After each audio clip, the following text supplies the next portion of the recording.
Saudara, jelas pasukan bertindak jerebu sudah mula mengorak langkah bersiap siaga. Pelan tindakan jerebu oleh 28 agensi pemerintah bakal digerakkan sekiranya mutu udara merosot ke tahap kurang sihat, iaitu bacaan PSI 24 jam melebihi 100. Lantas, sudahkah tiba masanya penduduk Singapura mula bimbang akan kehadiran jerebu? Apakah perkembangan sekitar mutu udara yang perlu dipantau serta langkah yang wajar kita ambil buat masa ini? Pelbagai soalan ini dikupas dalam segmen analisis berita bersama Cik Camelia Gunawan, seorang penganalisis dasar di Institut Ehwal Antarabangsa Singapura SIIA. Kebimbangan jerebu yang teruk sebenarnya sudah dijangka sejak sekitar 2 bulan lalu. Dalam laporan ramalan jerebu 2026, SIIA mengeluarkan amaran merah atau risiko tinggi akan terjadinya jerebu rentas sempadan yang boleh menjejas Brunei, Indonesia, Malaysia dan Singapura. Faktor utama ialah cuaca yang dijangka lebih kering, khususnya dalam tempo Ogos hingga September. Namun, laporan kami ialah penilaian resiko, bukan ramalan bahwa jerebu pasti berlaku. Cuaca mewujudkan keadaan yang membolehkan kebakaran bermula dan merebak, tetapi tindakan pemerintah, syarikat, dan masyarakat akan menentukan sama ada keadaan itu berubah menjadi krisis. Dengan kebakaran meluas di Indonesia serta jerebu teruk yang sudah melanda daerah Malaysia Timur sekarang, Singapura juga mungkin bakal berhadapan dengannya tidak lama lagi.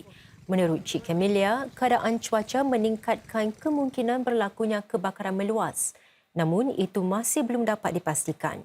Jadi, apakah yang perlu berlaku sebelum Singapura mengalami jerebu rentas sempadan yang serius? Jerebu yang serius memerlukan beberapa faktor berlaku serentak, seperti cuaca yang sangat kering, kebakaran yang berterusan, asap yang banyak, dan angin yang menuju ke Singapura. Dua faktor yang paling langsung ialah lokasi kebakaran dan arah angin. Kita pernah melihat keadaan apabila Kuala Lumpur mengalami jerebu yang lebih buruk daripada Singapura karena lokasi kebakaran dan arah angin pada ketika itu. Jika cuaca kekal kering, titik panas boleh berkembang menjadi kebakaran yang lebih besar.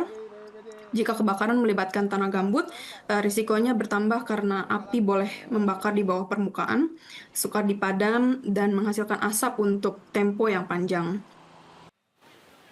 Sememangnya cuaca di serata rantau Asia Tenggara kini dilaporkan sangat panas dan kering. Puncanya ialah fenomena El Niño, iaitu corak iklim yang berlaku secara semula jadi serta menjejas cuaca seluruh dunia. Bukan itu sahaja, pakar cuaca meramalkan rantau ini berpotensi berdepan El Niño paling teruk setakat ini sehingga diberi gelaran Godzilla El Niño. Menurut Cik Camelia, musim kering yang berpanjangan sebegini boleh meningkatkan risiko jerebu. Namun ia bukan satu-satunya faktor penyumbang. Jerebu juga bergantung pada aktiviti manusia, termasuk sama ada api digunakan untuk membuka atau membersihkan tanah. Tekanan ekonomi turut memainkan peranan. Apabila kos bahan api, baja, dan jentera meningkat, setengah pengusaha mungkin memilih ke kaedah pembakaran karena lebih murah.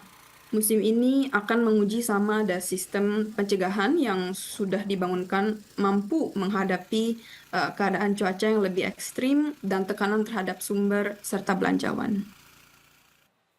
Bagi anggota masyarakat, semua perkembangan ini mungkin dilihat sebagai membimbangkan, terutama kesan kepada kesihatan diri.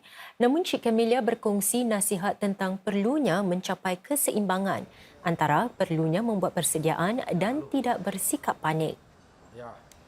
Pada tahap ini, orang ramai harus mengikuti perkembangan cuaca, titik panas, arah angin, dan keadaan jerebu sebenar. Jika keadaan merosot, mereka yang lebih mudah terjejas, termasuk anak-anak, warga emas, dan mereka yang mempunyai masalah kesehatan, harus lebih berhati-hati dan mengurangkan pendedahan kepada udara luar. Yang penting, jangan bersikap fatalistik. Walaupun cuaca tahun ini membimbangkan, banyak usaha yang sedang dijalankan oleh pemerintah, syarikat, dan masyarakat untuk mencegah kebakaran dan mengurangkan resikonya. Message utamanya ialah ambil risiko ini secara serius, ikuti perkembangan sebenar, buat persediaan yang munasabah, tetapi jangan panik.